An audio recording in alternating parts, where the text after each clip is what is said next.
Alléluia tout le monde et bienvenue sur ma chaîne, j'espère que vous allez toutes et tous bien. Je sais, ça fait un très long moment que je n'ai pas posté de vidéo chrétienne céleste sur ma chaîne. D'abord je tiens à m'excuser parce que j'ai pas justifié mon absence. Comme vous le savez, c'était la rentrée il n'y a pas très longtemps et puis je suis étudiante, du coup j'ai dû reprendre les cours. Et avec les cours, avec l'église et avec les révisions, c'était un peu compliqué pour moi de filmer. Donc je reviens maintenant vers vous pour vous proposer une vidéo dans laquelle je vais parler des femmes, des mères et des premières prophétesses. Donc je le dis d'avance, cette vidéo c'est clairement un hommage à la femme, c'est clairement un hommage aux jeunes femmes, aux jeunes mères et à toutes les femmes qui font partie de l'église de christianisme céleste, que ce soit dans la cellule des mamans ou que ce soit en tant que sœur ou que ce soit en tant que wali. À travers cette vidéo, je vais vous parler un petit peu de qui étaient les premières mères sur cette terre et qui étaient les premières prophétesses, vous raconter un peu leur histoire et vous raconter un peu comment ces femmes-là qui sont présentes dans la Bible m'ont impacté moi en tant que jeune sœur dans l'église du christianisme céleste, et comment les femmes en général et surtout comment Dieu a utilisé les femmes à travers le temps pour faire avancer son œuvre, pour délivrer son peuple, etc. Donc sans plus tarder, si la vidéo vous intéresse, je vous invite à regarder la suite. La première femme et la première mère dont j'aimerais parler dans cette vidéo, c'est la première femme que Dieu a mise sur terre, et c'est Ève. Je vais premièrement vous inviter à aller dans Genèse chapitre 2 verset 18 et ensuite on ira plus tard dans Genèse 3 verset 16, et je vais surtout mettre l'accent sur la double identité de Ève, en tout cas le double rôle qu'elle a joué au début dans le livre de Genèse. Donc premièrement, Genèse 2 verset 18 à 25 nous indique que Ève a été la première femme que Dieu a créée sur terre. Elle a été mise sur cette terre en tant que femme du premier homme qui était Adam. La Bible nous apprend que Dieu a créé Ève dans le but qu'elle soit une aide semblable à Adam, quelqu'un qui peut être son vis-à-vis, quelqu'un qui peut être semblable à lui et quelqu'un qui a à peu près la même mission et la même vocation sur terre que lui. Alors en parlant de mission, la raison pour laquelle Dieu a mis Adam sur terre, la raison pour laquelle Dieu a créé un homme, qu'il a créé et qu'il a fait à son image, en tout cas la mission que Dieu a remis à Adam est inscrite dans le livre de Genèse versets 26 à 28, et plus tard, comme je l'ai dit tout à l'heure, on apprend que Dieu a créé une femme à partir des côtes d'Adam qui a la même vocation que lui, qui a la même mission que lui, puisque Dieu l'a créé en étant son semblable.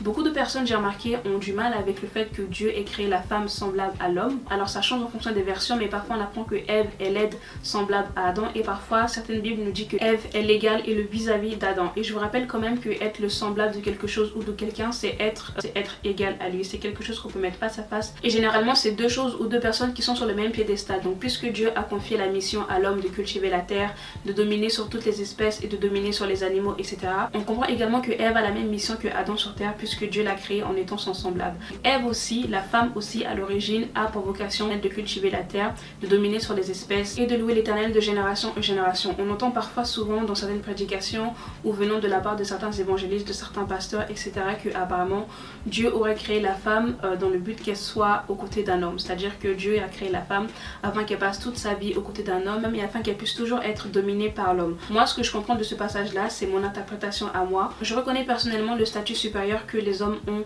aux femmes, sachant que Dieu nous a créés à partir de la côte d'un homme. Il nous a pas créés à côté d'un homme avec une chair à part entière, mais il nous a créés en étant extraite de l'homme. Et comme la Bible le dit dans Genèse chapitre 2 verset 24, l'homme et la femme ont pour but final de finir ensemble et de former qu'une seule chair. Maintenant, je pense que l'Éternel a aussi donné une mission aux femmes en la créant sur cette terre, et puisqu'à l'origine et à la création du premier homme et de la première femme sur terre, il n'y a pas de rapport de force. Pour moi personnellement, la femme a son parcours et a sa vie spirituelle bien détachée de l'homme. Le deuxième aspect de Ève dont j'aimerais parler, c'est Ève en tant que perverse, dans le sens où Genèse 2 versets 6 à 8, on apprend que Ève, ayant été trompée par le serpent, a perverti son mari à cause d'elle, puisqu'elle a fait goûter le fruit défendu à son mari. On apprend que Dieu maudit non seulement Adam, non seulement Ève, mais également toute leur descendance. Donc autant au début on avait vu que Dieu avait créé la femme en tant que semblable de l'homme, en tant que égale de l'homme, en tant que son vis-à-vis. On apprend par la suite dans Genèse chapitre 3 verset 16 que c'est à cause de sa désobéissance et c'est à cause du fait qu'elle ait conduit son mari à la perdition, ou plutôt qu'elle a perverti son mari, qu'elle a une certaine influence négative sur lui qui lui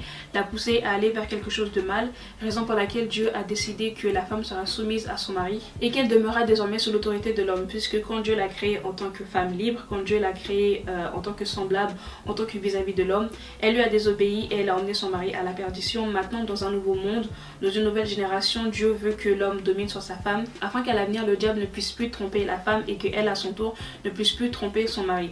Et je tiens aussi à préciser cette notion de femme et d'homme. Quand on lit la Bible attentivement, on se rend compte qu'il n'y a pas notion de femme dans le sens être une femme d'un point de vue génétique, si je peux dire ça comme ça, mais on parle de la femme dans le sens épouse de l'homme. Et c'est pareil pour l'homme, on ne parle pas de l'homme en tant qu'homme du sexe masculin, mais on parle de homme en tant que mari de la femme. Dans la Bible, il n'y a pas mention de petit copain, de copine, etc. On parle de mari et de femme. Donc c'est seulement dans le cadre du mariage, je tiens à préciser que la femme doit être soumise à son mari et que la femme doit être sous l'autorité d'un homme. Donc autant la Bible ne parle pas de Ève en tant que jeune fille, ou la Bible ne parle pas de jeune fille en général, mais on apprend également que cette relation de dominance, en tout cas une relation dans laquelle quelqu'un a l'autorité sur quelqu'un d'autre, ou qu'une personne doit être soumise ou doit être sous l'autorité d'une autre personne, c'est exclusivement réservé dans le cadre du mariage. La Bible nous dit que l'homme et la femme quittera son père et sa mère et trouvera son partenaire et ne formera qu'une seule chair avec cette personne-là. Je précise tout cela pour mettre un peu en lumière le fait que certains de nos parents ou certains de nos évangélistes ou certains de nos pasteurs, etc. ont l'habitude de dire que la femme doit être liée à l'homme, que la femme n'existe pas sans l'homme, que la femme n'a pas de mission réelle sans l'homme. Pour moi, c'est complètement faux. On apprend également que Dieu a donné à Adam le pouvoir de dominer sur les animaux et de nommer ces animaux-là. Et on apprend également dans Genèse chapitre 3 verset 20 que Adam a également eu le pouvoir de donner un nom à Ève. Encore une fois, Dieu rappelle à travers ce verset-là l'autorité que les hommes ont sur les femmes dans le cadre du mariage, puisque Dieu a certes créé la femme, mais il a donné cette grâce à Adam de pouvoir lui donner son nom, de pouvoir la nommer et de pouvoir donner une définition à son nom. Et c'est également lui qui a établi sa femme, qui a établi Ève en tant que mère de toutes les nations. Donc nous reconnaissons qu'à l'origine Dieu a créé la femme en tant que semblable de l'homme, en tant que aide, en tant que son vis-à-vis, mais parce qu'elle a péché, Dieu a décidé que la femme soit sous l'autorité de l'homme. C'est pas pour autant, selon moi, qu'on doit sous-estimer les femmes, qu'on doit sous-estimer la mission que Dieu a confiée à certaines femmes, et c'est pas pour autant qu'on doit exclure complètement les femmes, les mettre à l'écart ou seulement les garder en tant que cuisinières dans l'église ou en dehors de l'église. N'oublions pas que malheureusement on est dans une ère où de plus en plus les hommes de l'église lâchent l'œuvre, et on se rend compte que plus on évolue dans le temps, plus Dieu dans l'église du christianisme céleste confie de nombreuses missions aux femmes, confie des missions surtout lourdes et importantes aux femmes. Donc tout ça pour vous dire de ne pas négliger la place de la femme dans l'église et de ne surtout pas négliger la place que la femme a eue dans la Bible. Le deuxième aspect de la femme et de la mère dont j'aimerais parler dans cette vidéo, c'est la femme en tant que femme, je veux dire en tant qu'épouse et en tant que compagne de l'homme.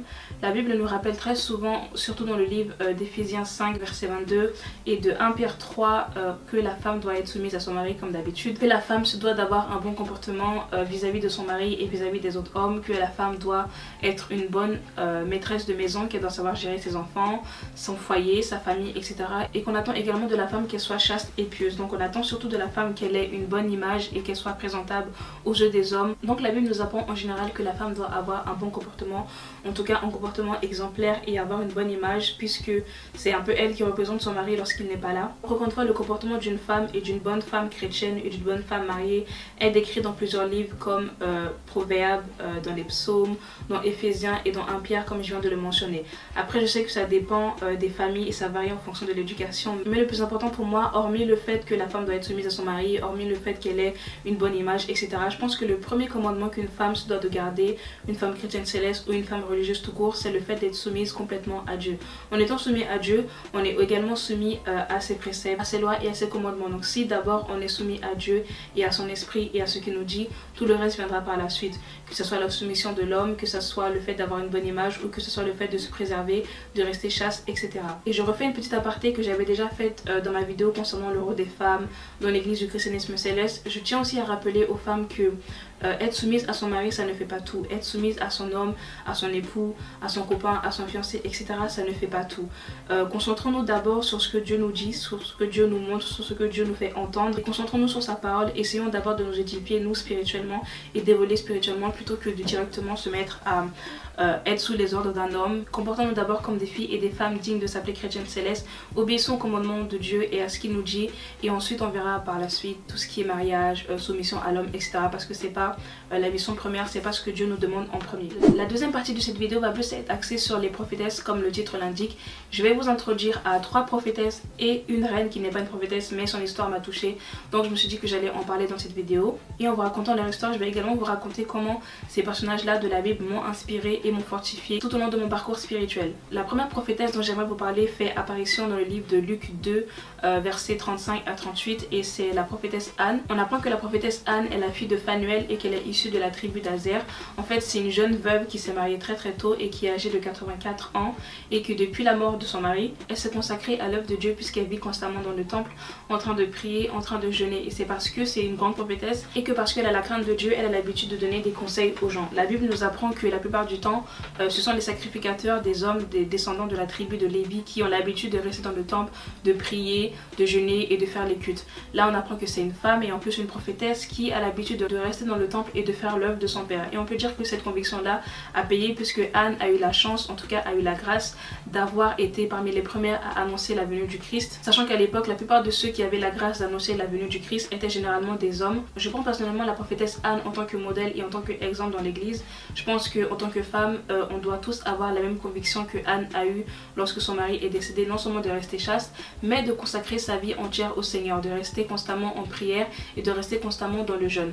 Et comme la Bible nous le dit, ça a payé puisqu'elle a eu la grâce d'annoncer la venue du Christ. Nous aussi, en tant que femmes, en tant que jeunes sœurs, on se doit de faire l'effort, même si c'est difficile, de donner notre vie entière à Dieu. Et on se doit également d'essayer de faire la volonté de notre Dieu, c'est-à-dire d'essayer d'aller au maximum à l'église, sauf impureté, de faire ce que Dieu nous dit de faire, de respecter ses commandements, d'essayer de respecter ses préceptes et ses lois, et d'essayer surtout d'être à notre échelle et à notre niveau des sacrificatrices, d'être des femmes qui sont beaucoup à l'église, qui sont meneuses et qui jouent pleinement leur rôle de femme, leur rôle d'accompagnatrice et leur rôle de mère tout simplement. La deuxième prophétesse dont j'aimerais vous parler, et je pense que c'est ma préférée, c'est la prophétesse Déborah qui, comme vous le savez, fait apparition dans le livre de Juges. Au chapitre 4, verset 4, on apprend que Déborah a été la mère d'Israël puisque après Josué, elle a été la 4e juge à juger sur Israël. Et si mes souvenirs sont bons, je pense que Déborah fait partie des plus grandes prophétesses, si c'est pas la prophétesse la plus connue de la Bible.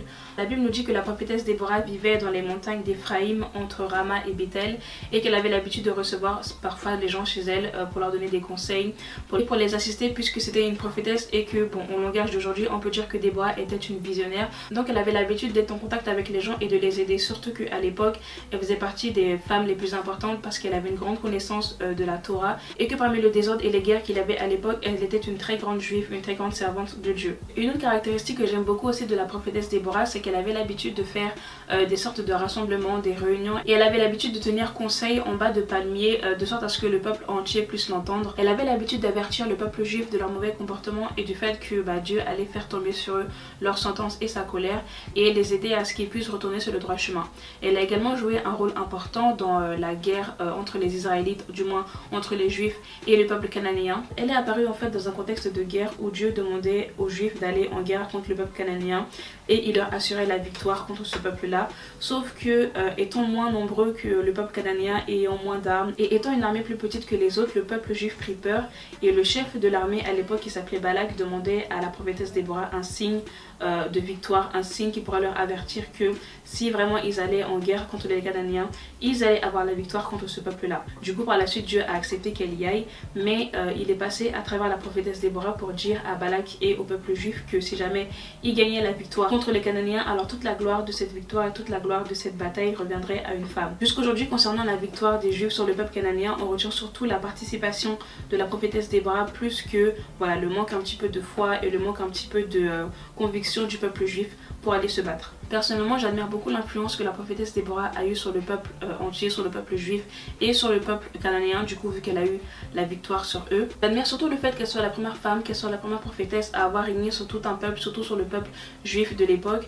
N'oublions pas que c'était un peuple très misogyne et très sexiste. En tout cas, la société dans laquelle ils étaient à l'époque était très misogyne et sexiste, contrairement à ce que Dieu voulait, contrairement à la volonté de Dieu qui voulait que ce soit une femme qui règne sur ce peuple-là. Et j'apprécie surtout le fait que Dieu ait révélé à l'avance que la victoire sur Sisera entre les Juifs et les Cananéens allait être mise entre les mains d'une femme. Et cette femme-là, c'était la prophétesse Déborah. Encore une fois, cette prophétesse-là montre que Dieu donne très souvent des grandes missions, des missions importantes aux femmes dans l'église et à l'extérieur de l'église. Et il faut savoir que l'esprit de la prophétesse Déborah anime souvent nos mamans, nos grands-mères dans l'église. Et il faut savoir que cet esprit-là anime non seulement les anciennes dans l'église, les grandes mamans, mais également les jeunes sœurs, les jeunes filles qui viennent d'entrer dans l'église et les jeunes femmes qui viennent d'arriver à l'église pour les assister et pour les fortifier. C'est pour ça que de nombreuses filles, de nombreuses femmes dans l'église portent comme nom spirituel le nom de Déborah, parce que c'est l'esprit de la prophétesse Déborah qui travaille avec eux au quotidien. La troisième prophétesse dont j'aimerais vous parler est une prophétesse qui n'est pas très connue dans la Bible, en tout cas qui n'est pas très connue du peuple chrétien.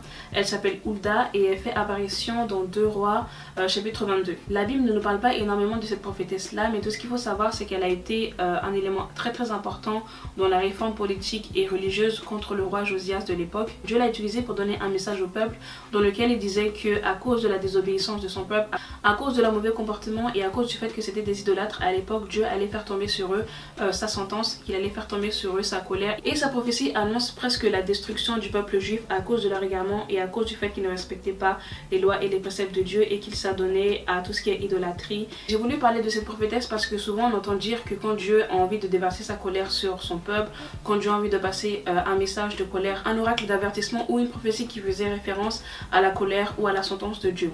La plupart du temps, Dieu passait par des hommes pour annoncer un oracle de colère, tandis qu'ici, il est passé par une femme. Et ça prouve que ça ne dépend pas tellement du sexe, ça ne dépend pas tellement de la position, mais ça dépend surtout de l'état de sanctification dans lequel nous sommes et de l'ampleur de la mission que Dieu nous a confiée tout simplement. Et enfin, la quatrième prophétesse, qui n'est d'ailleurs pas une prophétesse mais qui est une reine dont j'aimerais vous parler dans cette vidéo, est la reine Esther. Et j'aimerais vous parler de l'importance qu'elle a eue pour la délivrance du peuple juif. Donc la Bible consacre un chapitre entier dédié à la reine Esther, donc vous pouvez aller lire son livre pour connaître un petit peu son histoire. Mais ce que vous devez retenir, c'est que après que le roi ait fait d'elle une reine, le peuple juif a été persécuté. Une partie du peuple voulait faire exterminer les juifs, sachant que Esther elle-même est juive. Son oncle l'a prévenue et donc a voulu qu'elle agisse puisqu'elle était à la cour avec le roi qu'il avait précédemment nommé reine. Suite à cette révélation là, Esther a décidé de faire un jeûne de 3 jours secs, c'est-à-dire 3 jours sans boire d'eau et sans manger, de sorte à ce que le jour où elle se présentera devant le roi, qu'elle puisse trouver grâce à ses yeux. Et que par la suite le roi puisse donner son accord pour délivrer le peuple juif. Donc c'est ce qui a été fait, et puisque Esther avait trouvé grâce auprès du roi, elle a pu délivrer son peuple. C'est d'ailleurs d'elle qu'est né le jeûne Esther, le jeûne qui consiste à ne pas boire et à ne pas manger pendant 3 jours. Je pense que nous en tant que chrétiens célestes, on a le droit de boire et de manger à partir de 18 h, comme le jeûne qui a été révélé dans l'église l'indique. Mais c'est 3 jours importants qui consistent à prier et à jeûner pour obtenir grâce et obtenir miséricorde d'une certaine personne. Là en l'occurrence on parlait du peuple juif concernant le roi, mais c'est aussi important de jeûner 3 jours d'affilée avant de venir à l'église le dimanche pour obtenir miséricorde et obtenir la grâce de Dieu. Donc voilà, c'est la fin de cette vidéo, j'espère qu'elle vous a plu. J'espère que ce petit exposé concernant les femmes dans l'église, les femmes à l'église, etc. vous a plu. Comme d'habitude, n'hésitez pas à aimer, n'hésitez pas à commenter, n'hésitez pas à partager et n'hésitez surtout pas à vous abonner. J'espère que vous avez pu en apprendre davantage sur les femmes dans l'église et sur la place tout simplement de la femme chrétienne céleste dans la vie religieuse. Et je précise aussi que j'avais déjà fait une petite vidéo concernant les femmes, le rôle de la femme, etc. dans l'église, donc je vous invite à aller la voir. J'espère que votre image sur les femmes et surtout sur la femme chrétienne céleste a pu s'améliorer et changer à travers cette vidéo. Sachez qu'aux yeux de Dieu, il n'y a pas d'homme, il n'y a pas de femme, nous sommes tous les enfants de Dieu. Dieu a donné des missions différentes à chacun et à chacune. Donc l'importance de la mission et l'élévation spirituelle de chacun ne dépend pas du sexe, mais dépend de la foi que nous avons en Dieu, la foi que nous avons en Jésus-Christ. Et pour terminer, que la paix du Christ soit toujours sur vous et que la paix du Christ soit toujours sur l'église du christianisme céleste et que sa paix soit également toujours sur les femmes et sur les jeunes filles de l'église. Comme d'habitude, je vous invite à aller regarder mes anciennes vidéos chrétiennes célestes et je vous fais également de gros bisous et on se dit à la semaine prochaine.